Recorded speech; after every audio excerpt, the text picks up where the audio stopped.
Hello students, आज हम discuss करने वाले हैं हमारा क्लास नाइन्थ का फिजिक्स। मतलब हम क्लास नाइन्थ की फिजिक्स स्टार्ट करने वाले हैं और क्लास नाइन्थ की फिजिक्स को हम पूरे चैप्टर को clear concept with question practice के साथ करेंगे, जो कि आपके बोर्ड एग्जाम के लिए बहुत ही ज़्यादा ज़रूरी है।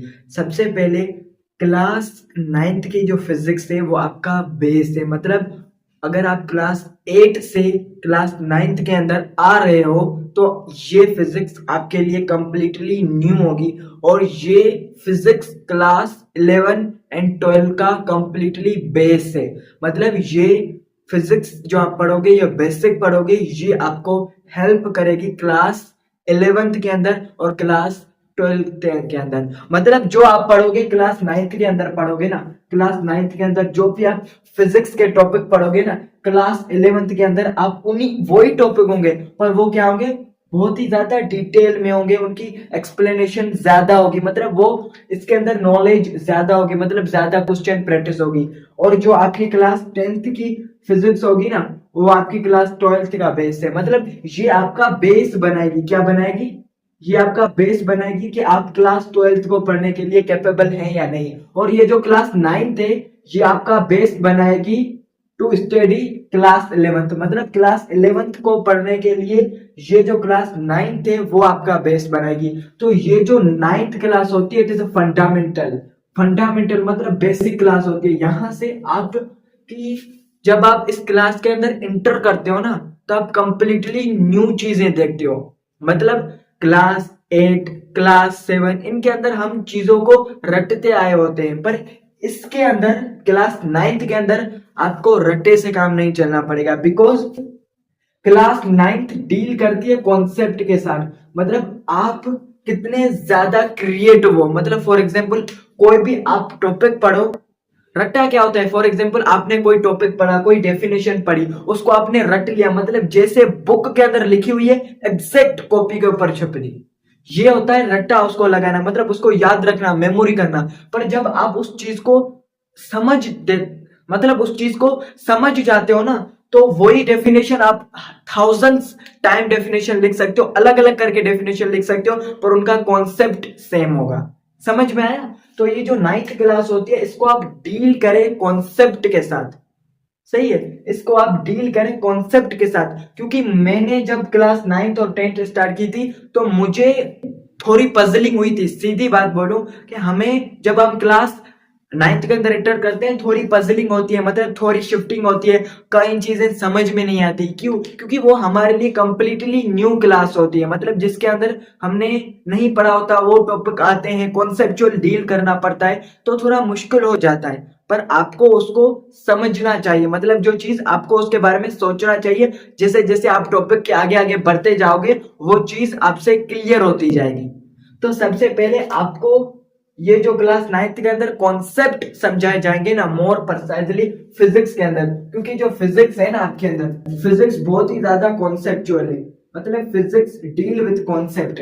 अब फिजिक्स क्या होती है आज हम इंट्रोडक्शन लेंगे, पर पहले कुछ ऐसी इंफॉर्मेशन है जो मैं आपको प्रोवाइड करना चाहता हूँ। सबसे पहले क्रेमिंग से बचना। इस क्लास के अंदर क्रेमिंग का मतलब होता है रट्टा।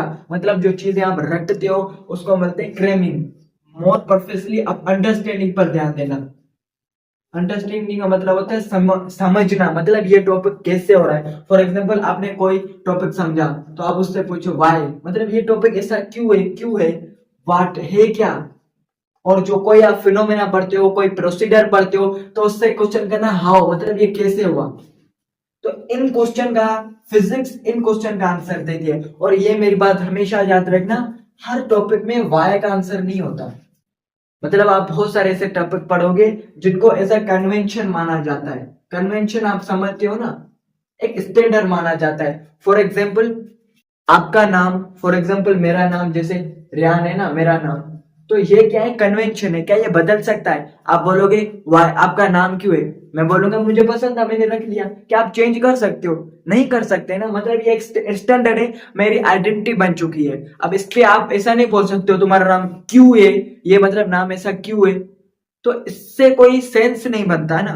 फॉर एग्जाम्पल अगर हम बोलते हैं कि यूनिवर्स है, यूनिवर्स है, तो यूनिवर्स क्यों है, स्टार्स हैं, तो क्यों है? जो स्टार्स है ना वो क्यों है? सन है, क्यों है? सन तो वैसे रीजन बनता है क्यों, क्योंकि हमें इनेबल लाइट आती है, सन से क्या आती है? लाइट होती है, जिसकी वजह से इट इनेबल अस टू सी, अस सी मतलब अराउंड हम जो चीजें देख पाते हैं वो लाइट के अंदर पाते हैं। ये हम फिजिक्स के अंदर पढ़ेंगे। अब हम इंट्रोडक्शन ऑफ फिजिक्स स्टार्ट करने वाले हैं, सही है। मतलब हम फिजिक्स, अगर मैं आपके बारे में बताता हूँ तो मैं प्रिफरली बेसिकली एक एमडीकेट स्टूडेंट हूँ, मतलब I am preparing about MDCAT. मैं एमडीकेट के लिए प्रिपेयर हूँ और आपको पढ़ाने के लिए फिजिक्स पढ़ाने के लिए मुझे इनफ नॉलेज है। मतलब मैं आपको कुछ पॉइंट एक्स्ट्रा भी बताऊंगा जब मैं आपको अपना बुक पढ़ाऊंगा ना, मतलब जो बुक पढ़ाऊंगा उसमें कुछ पॉइंट मैं आपको एक्स्ट्रा बताऊंगा। क्यों? क्योंकि जब मैं आपको कुछ पॉइंट एक्स्ट्रा बताऊंगा, कब बताऊंगा, मतलब कब बताऊंगा, वेन जब आपको नीड होगी। मतलब मैं बोलता हूं कोई कॉन्सेप्ट रह रहा है, मतलब बुक के अंदर वो डीपली एक्सप्लेन नहीं है, तो मैं उसको डीपली एक्सप्लेन करके बताऊंगा आपको। मतलब उसमें मैं कुछ पॉइंट आपको एक्स्ट्रा भी बताऊंगा और कुछ पॉइंट में आपको। अभी हम क्या करेंगे, जस्ट बेसिक, बिल्कुल बेसिक से इंट्रोडक्शन ऑफ फिजिक्स पढ़ेंगे, थोड़ी हिस्ट्री ऑफ फिजिक्स पढ़ेंगे, उसके बाद कुछ बेसिक टर्मिनोलॉजी होगी उसके बारे में हम स्टडी करेंगे, सही है। अब इस चीज को मैं चीज ये मिटाने वाला हूं और हम क्या करने वाले हैं, बेसिकली फिजिक्स का इंट्रोडक्शन करने वाले हैं,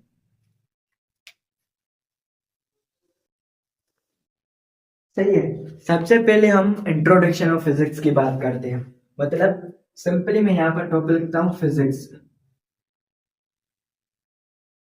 जब आप इस वर्ड को सुनते हैं, इस वर्ड को जब आप सुनते हैं तो आपको क्या चीज पता चलती है?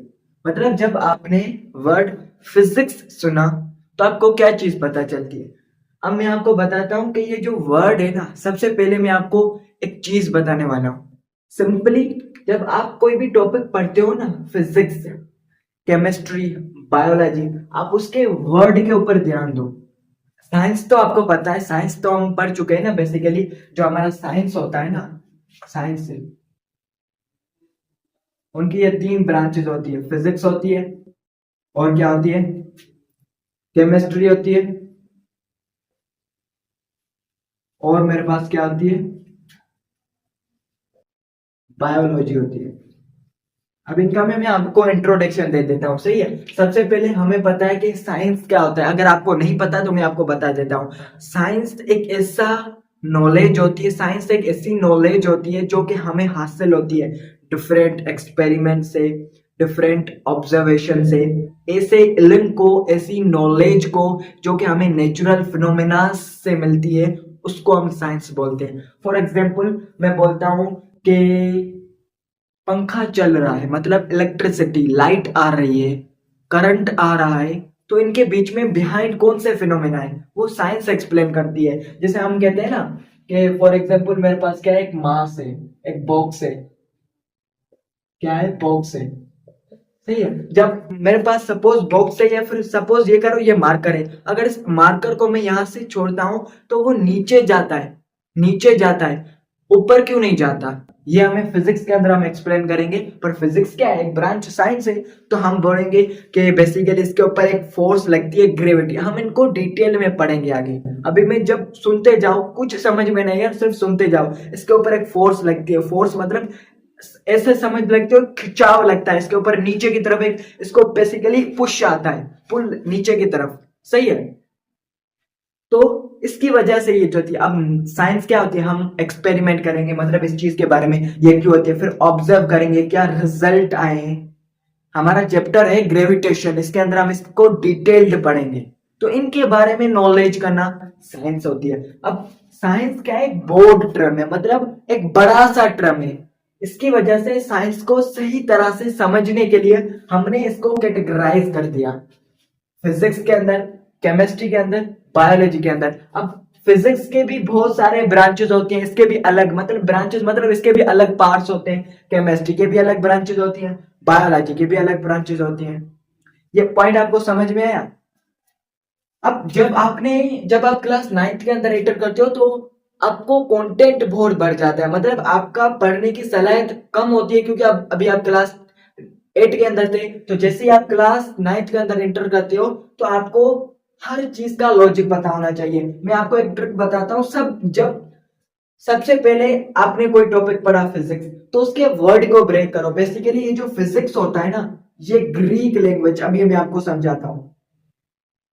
ग्रीक बेसिकली ये जो ब्रांचेस हैं, ये बहुत ही पहले हिस्ट्री से आती जा रही हैं। तो इसकी वजह से जो हम पढ़ते हैं साइंस के अंदर, जो टर्मिनोलॉजी होती है, जो ये वर्ड होते हैं, ये मोस्टली ग्रीक, फ्रेंच, लैटिन, ये आपने लैंग्वेजेस सुनी है ना, जैसे इंग्लिश लैंग्वेज है, सिंधी लैंग्वेज है, उर्दू लैंग्वेज है, ऐसे ही फ्रेंच, लैटिन, ग्रीक, ये भी लैंग्वेज है।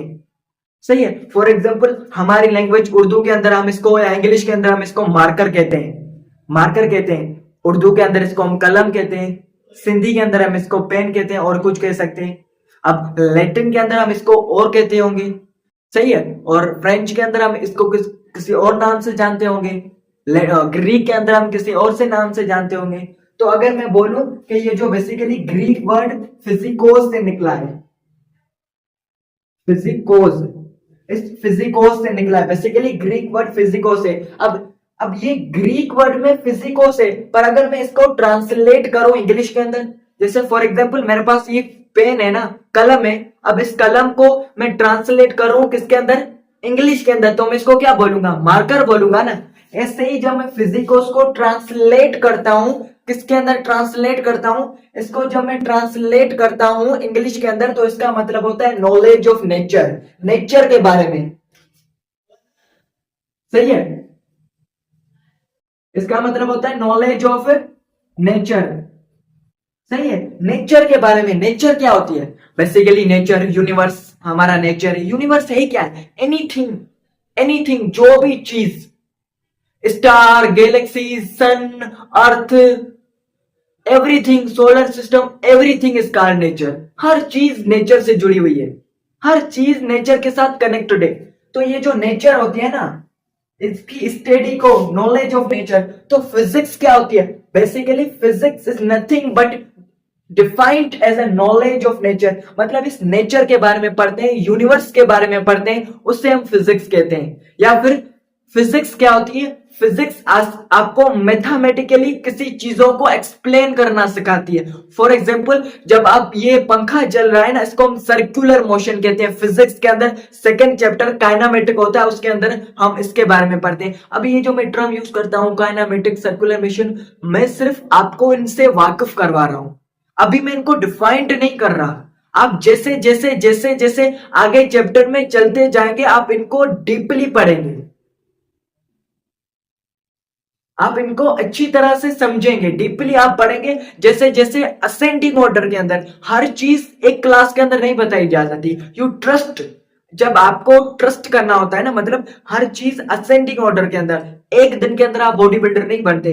बॉडी बिल्डर बनने के लिए आपको रेगुलरली एक्सरसाइज करनी पड़ती है। तो एक दिन में आप मास्टर नहीं बनते, पहले पहले आपको टर्म्स के साथ फेमिलियर होना पड़ता है, टर्म्स के साथ फेमिलियर होना पड़ता है। धीरे धीरे धीरे धीरे आपकी जो नॉलेज है वो बढ़ती जाएगी। अब सिर्फ समझने की कोशिश करो, सही है। तो फिजिकोस से निकला हुआ है, जिसका मतलब होता है नॉलेज ऑफ नेचर।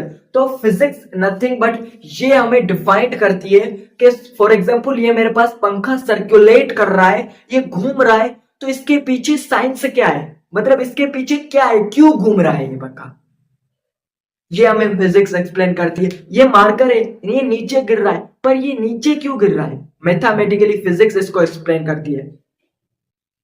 ये जो फिजिक्स होती है ना, मतलब फिजिक्स तो सब कुछ है ना। तो आप बोलोगे सर बायोलॉजी और केमिस्ट्री क्या है, इसके ऊपर भी आते हैं, इसके ऊपर भी आते हैं, सही है। इसके ऊपर भी, बायोलॉजी केमिस्ट्री के ऊपर भी मैं आपको इंट्रोडक्शन दे देता हूँ, हल्का हल्का मैं बता देता हूं। जब केमिस्ट्री और बायोलॉजी की भी सीरीज में स्टार्ट करूंगा, उसके अंदर इनका भी डीपली इंट्रोडक्शन हम करेंगे। तो फिजिक्स क्या है, study of nature, study of knowledge, इसे हम क्या कहते हैं, फिजिक्स कहते हैं। फिजिक्स आपकी लाइफ से जुड़ी हुई है। अभी मैं सिर्फ आपको फिजिक्स से फेमिलियर करा रहा हूं, ये नहीं बता रहा कि फिजिक्स ये टॉपिक होता है, वो टॉपिक होता है। अभी आप सिर्फ उन टर्म से फेमिलियर हो, मतलब उन टर्म को आपकी बेसिकली ब्रेन के अंदर क्लिक करने चाहिए, सही है। हम जो मोबाइल यूज कर रहे हैं, कंप्यूटर यूज कर रहे हैं, इसके अंदर छोटी छोटी चिप्स लगती हैं, छोटी छोटी चिप्स लगती हैं जो कि कंट्रोल करती हैं किस चीज को, मूवमेंट ऑफ इलेक्ट्रॉन को। आगे हम पढ़ेंगे इलेक्ट्रॉन सारी चीजें पढ़ेंगे, उनको कंट्रोल करती है, वो मोबाइल के अंदर लगी होती है। ये मोबाइल क्या है, फिजिक्स से। ये जो लाइट सन से आ रही है, सन से जो लाइट आ रही है, इनके बारे में पढ़ते हैं फिजिक्स से। सही है, ये क्या है चीज है, फिजिक्स है। हम चीजों को देख पा रहे हैं। अब ऐसे नहीं है कि हमारी आईज के अंदर, उसके पीछे फिजिक्स क्या है वो हम पढ़ते हैं। कि हम, मैं फॉर एग्जांपल मैं आपको देख पा रहा हूं, मैं मेरे सामने ये जो कैमरा का सेटअप लगा है, मेरे पास बेसिकली ये जो वॉइस रिमूवर्स लगे हुए हैं, मेरे पास ये जो पंखा लगा हुआ है, मेरे पास ये जो चीजें लगी हुई है, दे आर कॉल्ड, ये क्या चीजें हैं, ये ऑब्जेक्ट्स हैं। ये क्या है, ये ऑब्जेक्ट है, पर इनको मैं देख पा रहा हूं ना, मतलब इनको मैं सीन कर पा रहा हूं, इनको मैं देख पा रहा हूं। मैं किस लिए देख पा रहा हूं, ये फिजिक्स एक्सप्लेन करती है। ऐसा क्यों होता है, फॉर एग्जाम्पल आपके पास कोई ऑब्जेक्ट है, होता क्या है, छोटी क्लासेस के अंदर आपने पढ़ा होगा, फिर भी छोटी क्लासेस के अंदर ऐसे हम डीपली नहीं पढ़ते। फॉर एग्जाम्पल ये लाइट लाइट आ रही है, लाइट की रेज आ रही है, जब लाइट की रेज इनके ऊपर टकराती है और वो हमारी आंख के अंदर जाती है, तभी ये ऑब्जेक्ट हमें दिखता है। अगर ये लाइट नहीं हो, जैसे अंधेरा, डार्कनेस, क्या डार्कनेस में कोई चीज हमें दिखती है यार, डार्कनेस में तो हमें कोई चीज नहीं दिखती। अभी मैं सिर्फ इन टर्म से आपको फेमिलियर कर रहा हूं। सही है, डार्कनेस, ऊंधाई, इन चीज से तो हमें नहीं मिलती। तो फिजिक्स क्या है, ग्रीक वर्ड फिजिकोस से निकला है। मैंने आपको बताया था कि जो साइंस के मोस्टली वर्ड्स होते हैं वो किससे निकले होते हैं, वो ग्रीक लैंग्वेज, फ्रेंच, लैटिन, इनसे निकले हुए होते हैं। ऐसे ही फिजिक्स ग्रीक वर्ड फिजिकोस से निकला हुआ है, जिसका मतलब होता है नॉलेज ऑफ नेचर, मतलब स्टडी ऑफ नॉलेज, यूनिवर्स के बारे में, स्टडी ऑफ यूनिवर्स। ये से भी लिख लो, स्टडी ऑफ यूनिवर्स, ये पॉइंट आप नोट कर देना, स्टडी ऑफ यूनिवर्स। उसके बाद एक एक्यूरेट डेफिनेशन में आपको बताता हूं, जो आप अपने एग्जामिनेशन में लिखेंगे। सबसे पहले अब मैं केमिस्ट्री के बारे में भी बता चुका हूं, पर केमिस्ट्री को बताने के लिए मुझे आपको दो टर्म्स बताने होंगे। एक होता है मैटर, दूसरा होता है एनर्जी। इन टर्म को मुझे एक्सप्लेन करना पड़ेगा, और जब तक आप ये लिख लें, उसके बाद इन दोनों टर्म को एक्सप्लेन करते हैं।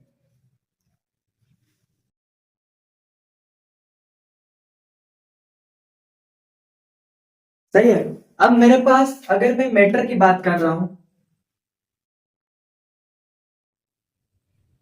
तो मेरे पास मैटर क्या है, टॉपिक हमारा क्या है, टॉपिक है बेसिकली हमारे पास मैटर। ये आप केमिस्ट्री के अंदर भी पढ़ोगे, केमिस्ट्री के पहले चैप्टर के अंदर है मैटर एंड नॉन मैटर, इन चीज के बारे में पढ़ोगे। मैटर से पहले आपको एक और टर्म पता होना चाहिए, मास। अभी आप इसे सिंपली वेट भी कहते हो, वेट भी कहते हो, पर आगे हम फिजिक्स के अंदर पढ़ेंगे कि ये जो मास होता है ना, वो वेट के बराबर नहीं होता। अभी समझ में नहीं आ रहा, सिर्फ सुनो, अभी सिर्फ सुनो, बिल्कुल आपको समझ में आएगा। मैं आपको बता रहा हूं कि ये जो मास होता है ना, जैसे हम वेट, मतलब ये वेट के बराबर नहीं होता। अभी आपको नहीं पता ना, अब अभी को मास के बारे में आपको नहीं पता, वेट के बारे में आपको नहीं पता, तो अभी आप इनको टर्म यूज कर सकते हो। मतलब ये टर्म एक दूसरे से कनेक्टेड है, पर सेम नहीं है। इसकी मीनिंग अलग होती है, इसकी मीनिंग अलग होती है। ये हम एक्सप्लेन करेंगे आगे, हम जब चैप्टर्स पढ़ेंगे ना, उनको डीपली समझेंगे। पर अभी आपको इन दोनों के बारे में नहीं पता ना, तो अभी आप इनको ऐसे यूज कर सकते हो, मतलब मास और वेट एक ही बात है। अभी आप इसको ऐसे यूज कर सकते हो कि ये दोनों क्या है, एक ही बात है अभी। सही है, जब जैसे जैसे हम आगे आगे पढ़ेंगे ना, फिर मैं आपको इन दोनों के बीच में डिफरेंस बताऊंगा, फिर आपको क्लियर हो जाएगा। क्योंकि अभी यहां पर हमें दही नहीं बनाने की, हर चीज एक साथ। सही है। मास क्या होता है, या आप ऐसे हाल फिलहाल आप क्या करें, इस टर्म को छोड़ दें, मतलब लिख भी सकते हैं अभी, बाद में हम इसको डीपली पढ़ेंगे। सही है। मास क्या होता है, किसी भी मैटर की क्वांटिटी। अब मैटर क्या होता है, पहले आपको मैटर समझना पड़ेगा।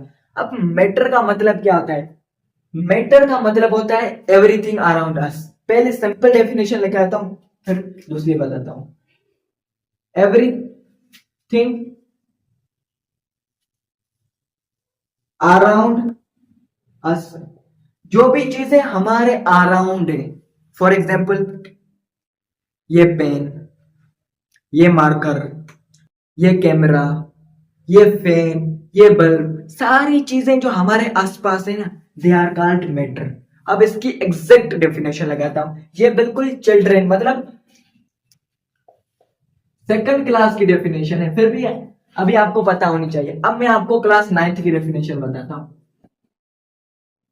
अब क्लास नाइन्थ की डेफिनेशन क्या होती है? मैटर, मैटर होता क्या है? जिसके पास मास हो और वो स्पेस ऑक्यूपाई करे। ऐसे लिखो, एनीथिंग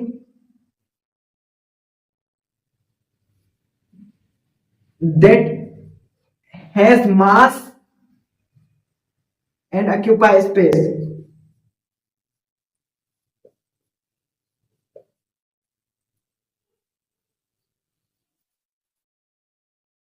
इज कॉल्ड मैटर।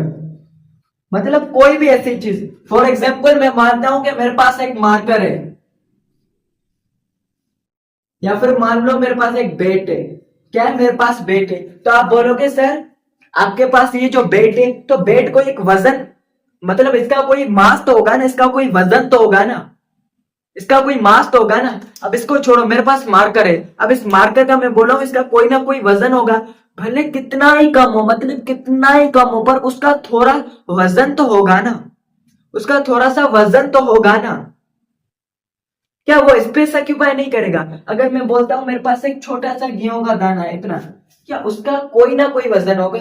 हमें इसका वजन हमारे लिए ये निगलिजिबल है, मतलब ना होने के बराबर है, पर इसका कोई ना कोई वजन तो होगा ना। अब सही है, कोई ना कोई मास होगा, सही है। और ये कोई ना कोई स्पेस, स्पेस का मतलब होता है कोई जगह भी ऑक्यूपाई करेगा ना।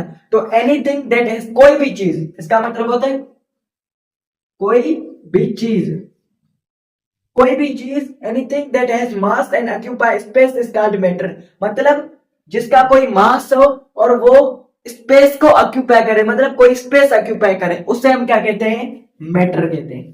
क्या ये बात आपको समझ में आई? मास क्या होता है मैंने आपको बताया कि मास का मतलब होता है किसी भी मैटर की क्वांटिटी। अब देखो ये दोनों डेफिनेशन रिलेट कर रही है। मास क्या होता है? किसी भी मैटर, मतलब इसके अंदर कितनी क्वांटिटी मौजूद है, इसके अंदर कितना अमाउंट मौजूद है। फॉर एग्जाम्पल जाहिर सी बात है, इसके अंदर ये जो आपको ये दिख रहा है सॉलिड स्ट्रक्चर, एक सख्त ठोस सा स्ट्रक्चर दिख रहा है, इसके अंदर कोई चीज है, इसका कोई मास है ना। ये जो क्वांटिटी ऑफ मैटर है ना, इसे हम मास कहते हैं। इसे हम क्या कहते हैं? मास कहते हैं। अब इसका मास का यूनिट क्या होता है? इसका बेसिकली यूनिट होता है ग्राम। आपने पढ़ा है ना, किलोग्राम, किलोग्राम। ये हम पढ़ेंगे आगे। आगे हम इसी चैप्टर के अंदर जब हम फिजिकल क्वांटिटीज पढ़ेंगे, जब हम क्या पढ़ेंगे? फिजिकल क्वांटिटीज, उसको हम डिटेल से पढ़ेंगे। फिजिकल क्वांटिटीज जब हम पढ़ेंगे तो मैं आपको हर चीज डिटेल से बताऊंगा, और एक्स्ट्रा पॉइंट भी बताऊंगा जो आपके लिए बहुत ही जरूरी होते हैं कि हमारे पास फिजिकल क्वांटिटी क्या होती है, फंडामेंटल क्वांटिटी क्या होती है। ये सारी चीजें हम इनको डीपली पढ़ेंगे। अभी जो मैं जस्ट बता रहा हूं उसको देखो, सही है। Anything that has mass and occupy space is called matter. ऐसी कोई भी चीज जिसका मास हो और वो कोई ना कोई स्पेस ऑक्यूपाई कर रही हो, उससे हम क्या कहते हैं? मैटर कहते हैं। क्या ये पॉइंट आपको समझ में आया? उसके बाद हम चलते हैं एनर्जी के ऊपर। एनर्जी क्या होती है? एनर्जी का मतलब होता है, एनर्जी क्या होती है? The ability to do work is called energy. काम करने की सलाहियत को हम एनर्जी कहते हैं। फॉर एग्जाम्पल, अब मैं आपको एग्जाम्पल देता हूं। आप एक दिन, 2 दिन खाना नहीं खाए, मतलब फॉर एग्जाम्पल हम फास्ट रखते हैं, रोजा रखते हैं, तो हम एक दिन खाना नहीं खाते, पानी नहीं पीते, हमारी कंडीशन क्या होती है? मतलब हम जब फॉर एग्जाम्पल रोजा खुलने ही वाला होता है, तो हमें कोई, फॉर एग्जाम्पल हमारे पापा या मामा कोई काम देते हैं, तो हम कहते हैं हमारे अंदर अभी एनर्जी नहीं बची। कोई भी काम करने के लिए, कोई भी एक्टिविटी करने के लिए हमें क्या चाहिए? एनर्जी चाहिए। क्या चाहिए? एनर्जी चाहिए, जिसकी वजह से हम काम कर पाए। फॉर एग्जाम्पल हम डिफरेंट काम करके थक के आ गए, हम कहते हैं हमारे बॉडी के अंदर अब एनर्जी नहीं बची। तो एनर्जी क्या होती है? काम करने की सलाहियत। अब ये जो वर्क होता है ना, इसको ये फिजिक्स के अंदर थोड़ा डिफरेंट होता है। इसका मतलब क्या होता है आगे हम पढ़ेंगे। अभी आप इस बात को छोड़ दो, क्योंकि अभी हर चीज में आपको यही नहीं बताऊंगा, क्योंकि इसकी वजह से आपको कंफ्यूजन हो सकता है। सही है। काम करने की मतलब जो हम काम करते हैं उसकी काम करने की सलाहियत को हम क्या बोलते हैं? एनर्जी बोलते हैं। अब ये जो एनर्जी होती है ना, इसको डिटेल के अंदर पढ़ेंगे। हमारे पास इसी 9th क्लास के अंदर एक चैप्टर है, work power energy. Work power energy, उसके अंदर हम डिटेल में पढ़ेंगे। तो यहां पर ये जो मैं चीजें बता रहा हूं ना, बहुत ही सिंपल लेवल पे ऊपर बता रहा हूं। सादी चीजें सिंपल, उनको कंप्रेस करके एक सिंपल चीजें आपके ऊपर रख रहा हूं, मतलब जिनसे आप फेमिलियर हो। अभी आप इससे फेमिलियर होगे ना, तो उस चैप्टर के अंदर आप इसके बारे में भी डिटेल के अंदर पढ़ोगे। एनर्जी डिफरेंट टाइप की होती है, बहुत सारी टाइप की होती है। सही है। उसकी डिटेल के अंदर आप जाओगे।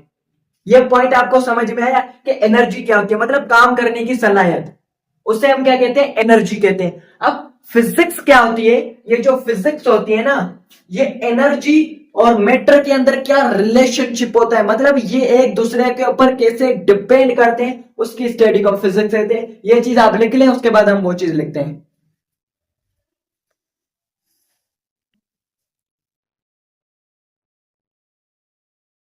सही है। फिजिक्स क्या होती है मेरे पास?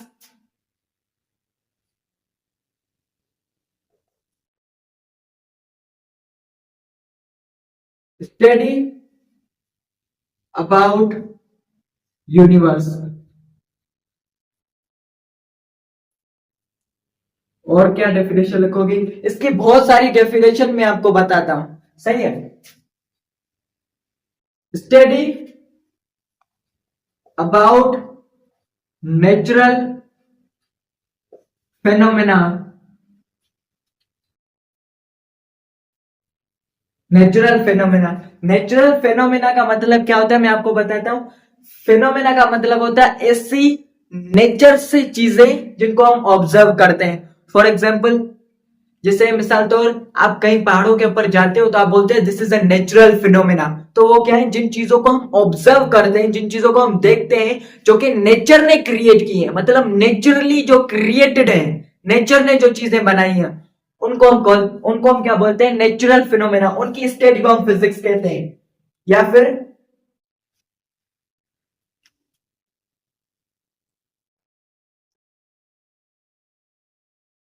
It is the branch of science in which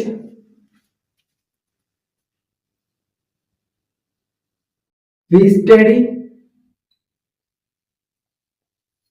about interaction, we study about relationship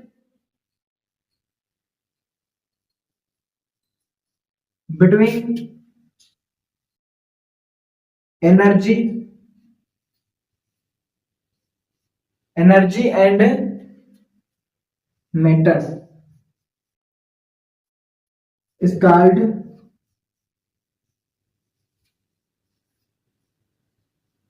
physics. Physics क्या होती है? यूनिवर्स के बारे में, नेचुरल फिनोमेना के बारे में जब हम उनके बारे में पढ़ते हैं, उनके बारे में स्टडी करते हैं, उन्हें हम फिजिक्स कहते हैं। या फिर it is a branch of science.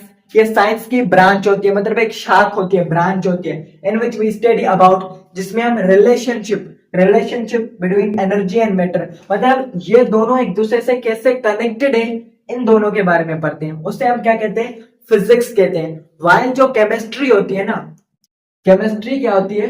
मैं यहाँ पर अभी मैं हल्का सा बता देता हूँ केमिस्ट्री, क्योंकि ये फिजिक्स का इंट्रोडक्शन है। केमिस्ट्री क्या होती है? मैटर की स्टडी होती है। वो मैटर की स्टडी होती है, पर मैटर कैसे केमिकली रिएक्ट कर रहा है, मैटर के केमिकल रिएक्शन चेंजेस, मैटर की कंपोजिशन, केमिकल कंपोजिशन, इसके बारे में हम केमिस्ट्री के अंदर पढ़ते हैं। इसकी प्रॉपर्टीज क्या होती है, उसके बारे में हम केमिस्ट्री के बारे में पढ़ते हैं। बायोलॉजी क्या होती है? बायोलॉजी बेसिकली लिविंग थिंग्स, जो चीजें, बायो का मतलब क्या होता है? Life. Logy means study. Logy का मतलब होता है स्टडी, मतलब जब हम लिविंग थिंग्स की स्टडी करते हैं, जिंदा चीजों के बारे में पढ़ते हैं, उसे मैं बायोलॉजी कहते हैं। मैंने सिंपल बता दिया। अगर आपको समझ में नहीं आया तो जब केमिस्ट्री और बायोलॉजी की सीरीज स्टार्ट करेंगे तब इस चीज को कॉन्सेप्चुअली डील करेंगे। अभी आप फिजिक्स समझो, मतलब इन दोनों के बीच में जो रिलेशनशिप है ना, कि दोनों एक दूसरे से कैसे कनेक्टेड हैं, इसके बारे में हमें फिजिक्स बताती है। अब आपके बुक में एक टॉपिक लिखा हुआ है इंपॉर्टेंस ऑफ फिजिक्स, यहां पर देख लेते हैं। इंपॉर्टेंस ऑफ फिजिक्स, फिजिक्स की क्या इंपॉर्टेंस है, क्या अहमियत है। अगर फिजिक्स नहीं होती ना, मोबाइल नहीं होता, लैपटॉप नहीं होता, हमें अर्थ के बारे में नहीं पता होता। आपको पता है जो हमारी अर्थ होती है ना, ये गोल होती है ऐसे अर्थ, सही है। आपको पता है अर्थ ये क्या कर रही होती है, रोटेट कर रही होती है। रोटेट का मतलब क्या होती है, ऐसे घूम रही होती है, मूव कर रही होती है, ऐसे रोटेट कर रही होती है। तो इस रोटेशन को कौन एक्सप्लेन करता है, फिजिक्स करती है। कौन एक्सप्लेन करता है, फिजिक्स करती है। इस रोटेशन को जो फिजिक्स, बेसिकली ये जो अर्थ रोटेट कर रही होती है, इसको कौन एक्सप्लेन करता है, फिजिक्स करता है। आप पढ़ते हो स्टार्स के बारे में, गैलेक्सीज के बारे में, ये तो आपको पता होगा, गैलेक्सीज, स्टार्स, बेसिकली जो सोलर सिस्टम होता है, सही है, उनके बारे में फिजिक्स बताती है। मेडिसिन, मेडिकल, मेडिकल मतलब डॉक्टर। आपने एक चीज सुनी होगी, अल्ट्रासाउंड। ये जो अल्ट्रासाउंड है ना, ये फिजिक्स का टॉपिक है।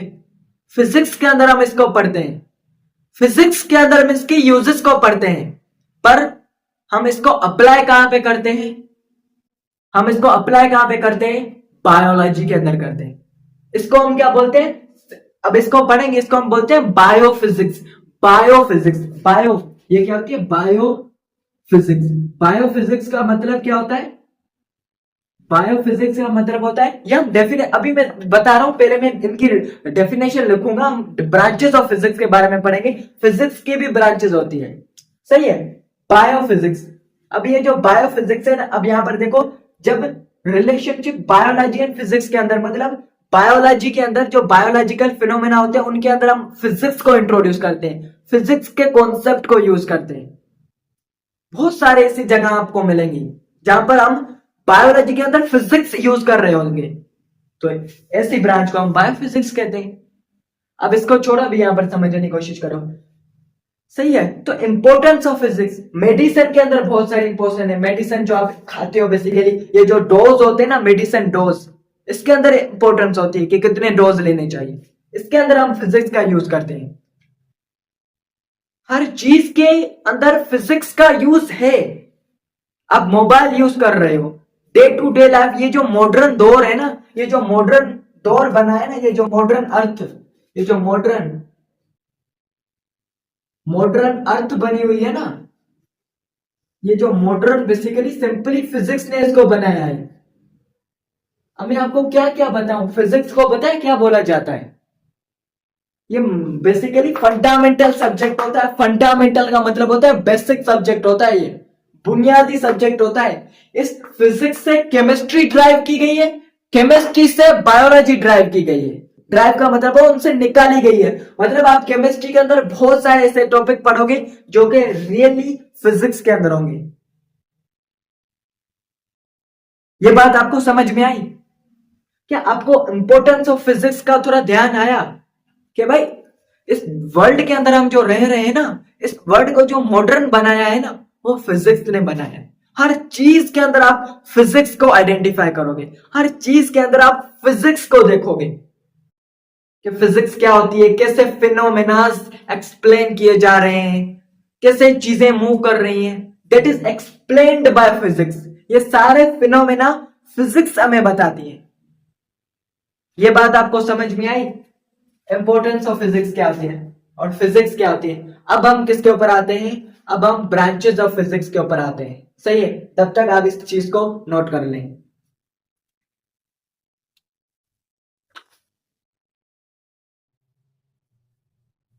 अब हम ब्रांचेस ऑफ फिजिक्स को इंट्रोड्यूस करने वाले हैं। ब्रांचेस ऑफ फिजिक्स, सबसे पहले किसी चीजों की ब्रांचेस बनाई क्यों जाती हैं? इसलिए बनाई जाती हैं क्योंकि हम उनको सही तरह से समझ सकें। मैं आपको इस चीज का एग्जांपल देता हूं। फॉर एग्जांपल मेरे पास एक रूम है।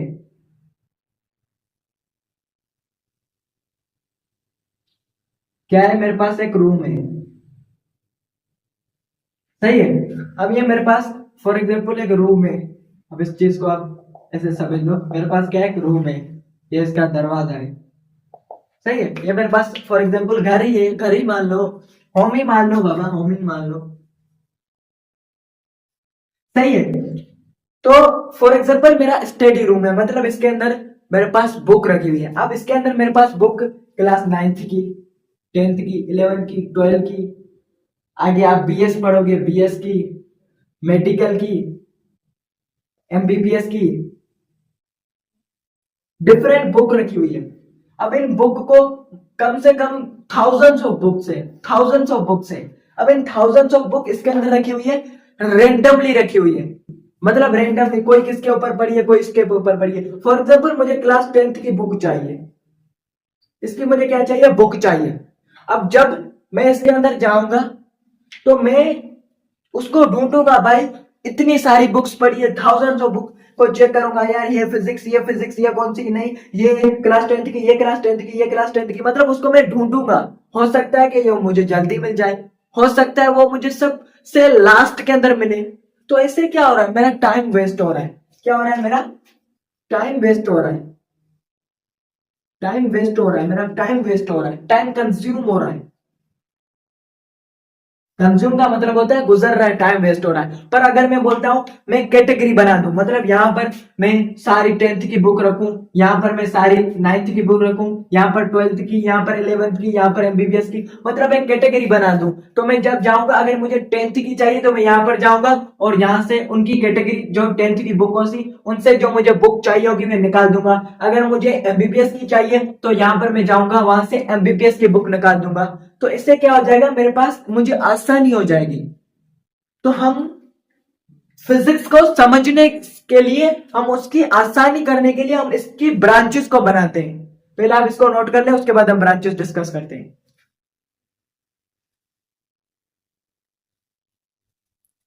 अगर मैं फिजिक्स की बात करूं तो there are more then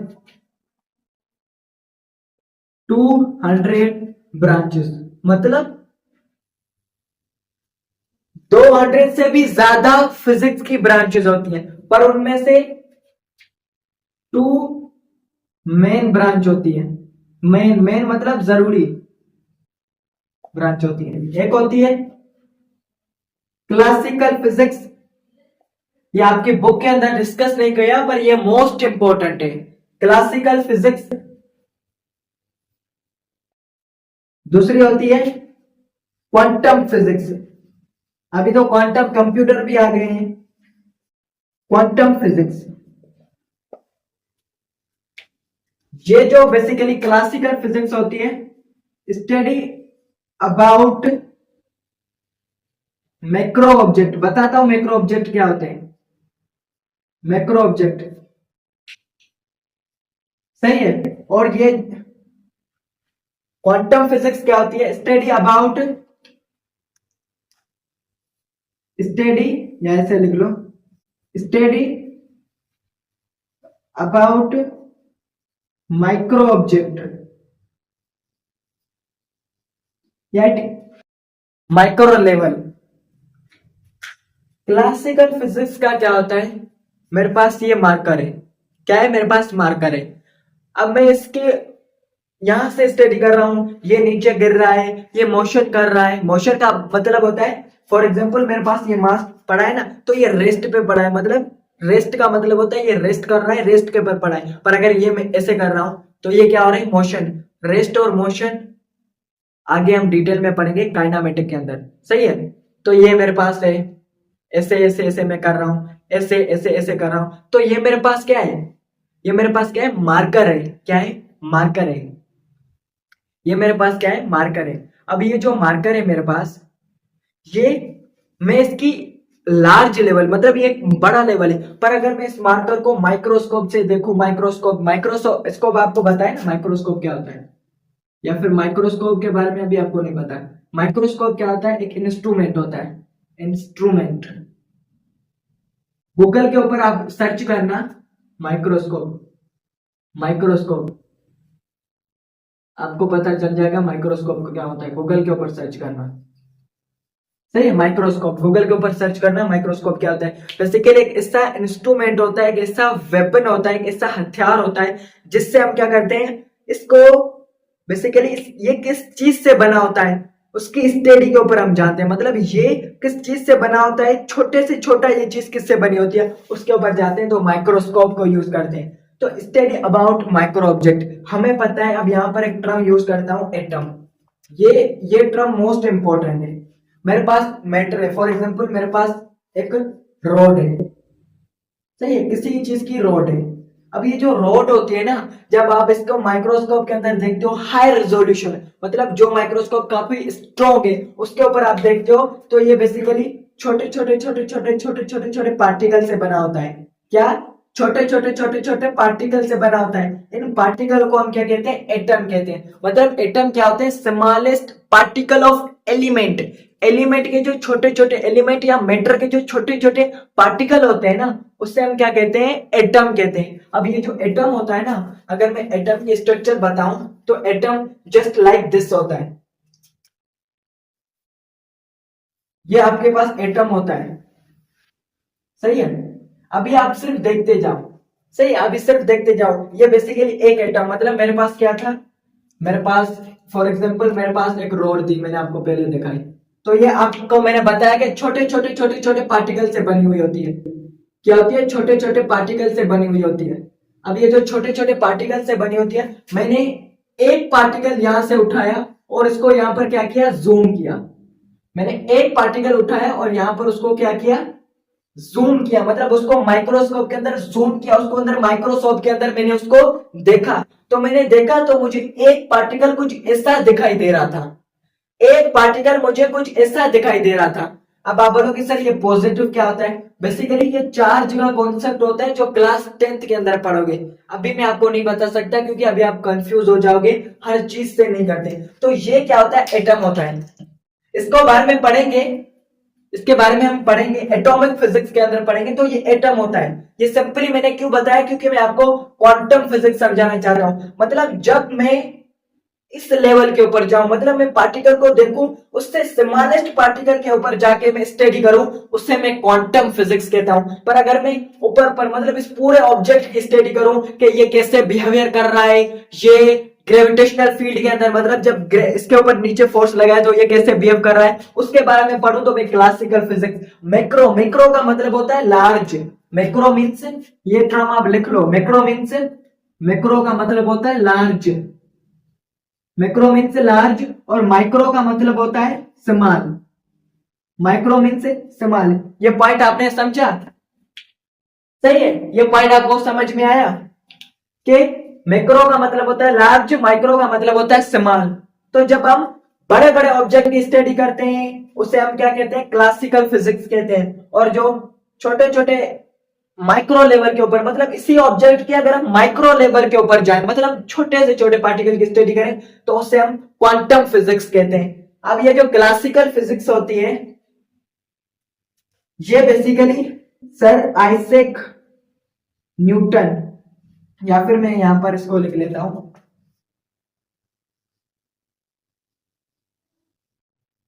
Isaac, या इसको मैं यार इसको मिटा लो यहां से।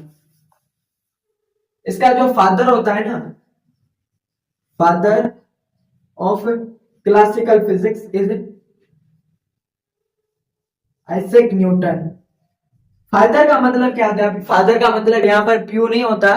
फादर का मतलब होता है कि एक ऐसा साइंटिस्ट जिसने इस फील्ड के अंदर ज्यादा काम किया हो, मतलब बहुत सारी डिस्कवरीज की हो, हमें फिजिक्स के बारे में बताया हो, क्लासिकल फिजिक्स के बारे में बताया हो, उसे हम क्या कहते हैं? फादर कहते हैं। फादर का मतलब होता है कि हम उसको क्रेडिट देने के लिए, मतलब हम उसको थैंकफुल होते हैं, हम उसका शुक्रिया करने के लिए कि आपने हमें इस चीज के बारे में बताया, इसकी वजह से हमारा मॉडर्न दौर ग्रो किया, हर चीजें एक्सप्लेन कर दी। तो इसके लिए हम कहते हैं फादर, मतलब उसको क्रेडिट देने के लिए, भाई इसने इतना बड़ा काम किया, अब उसको क्रेडिट तो दे सकते हैं ना। इसकी वजह से हम कहते हैं कि ये अबू है, मतलब प्यू है फिजिक्स का, क्लासिकल फिजिक्स का। पर ये जो क्वांटम फिजिक्स होती है ना, इसका प्यू होता है अल्बर्ट आइंस्टाइन। इसका नाम तो सबने सुना होगा, अल्बर्ट आइंस्टाइन। अब इसकी आइंस्टाइन, अल्बर्ट, इसकी स्पेलिंग करेक्ट, इसकी स्पेलिंग चेक कर देना, क्योंकि मुझे डाउट है इसकी स्पेलिंग गलत ना होनी चाहिए। इसकी स्पेलिंग चेक कर देना, आइंस्टाइन। इसकी स्पेलिंग चेक करना प्लीज, इसकी स्पेलिंग गलत हो सकती है, मेरे जहन के अंदर थोड़ा हट गई है। सही है, आई थिंक ऐसे ही होगी, पर फिर भी आप चेक कर लेना, प्लीज चेक कर लेना, मैं आपको बता रहा हूँ, जहन से थोड़ी हट गई है। अल्बर्ट आइंस्टाइन क्या है? क्वांटम फिजिक्स के क्या है? फादर है। तो आपको समझ में आया? अब ये जो क्लासिकल फिजिक्स होती है ना, इसको एक और नाम दिया जाता है। क्लासिकल फिजिक्स को ओल्ड फिजिक्स भी बोला जाता है, ओल्ड फिजिक्स, पुरानी फिजिक्स। और इसको मॉडर्न फिजिक्स बोला जाता है, नई फिजिक्स, मॉडर्न फिजिक्स। ये पॉइंट भी आपको याद होना चाहिए। मतलब इसको, ये जो मॉडर्न दौर होता है ना, इसके अंदर ये फिजिक्स इस्तेमाल होती है, ओल्ड फिजिक्स। जो कॉन्सेप्ट ये क्लासिकल फिजिक्स हमें नहीं बताती, वो हमें ये कॉन्सेप्ट बताती है।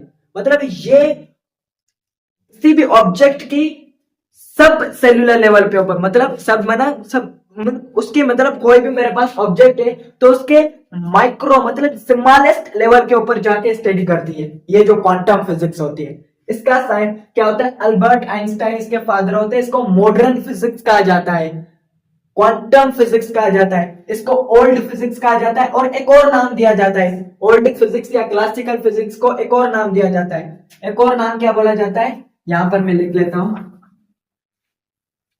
यहां पर इस चीज को मैंने, सही है, टू मेन ब्रांचेस, ये चीज। एक और क्या देता है?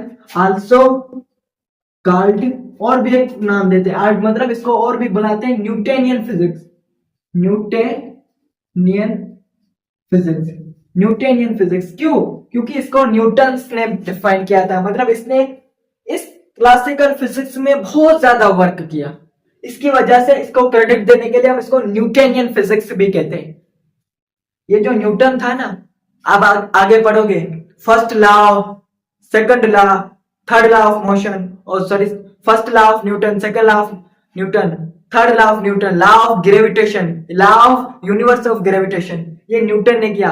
साउंड, ये जो मैं बोल रहा हूं, ये एक फॉर्म ऑफ एनर्जी होती है, इसके बारे में मुझे न्यूटन ने बताया, मुझे नहीं, मतलब हमें न्यूटन ने बताया। मैथमेटिक्स में आप आगे पढ़ोगे, जब 11th के अंदर आप मैथ लोगे ना, तो आप एक चीज पढ़ते हो, कैलकुलस। बहुत ही ज्यादा हार्ड होता है कैलकुलस, बहुत ही ज्यादा हार्ड होता है। उसके बारे में किसने बताया? न्यूटन ने बताया। तो अभी वीडियो की ड्यूरेशन बहुत ही ज्यादा हो गई है और मैंने बहुत सारी चीजें पढ़ा दी है, तो आज मैं ब्रांचेस ऑफ फिजिक्स डिस्कस नहीं कर रहा। दो मेन ब्रांचेस मैंने अभी बता दिए, ऑप्टिक्स है, थर्मोडायनामिक है, ये सारी ब्रांचेस हम नेक्स्ट लेक्चर के अंदर क्या करेंगे? डिस्कस करेंगे। If you want this video, please share this video on your friends and like and subscribe.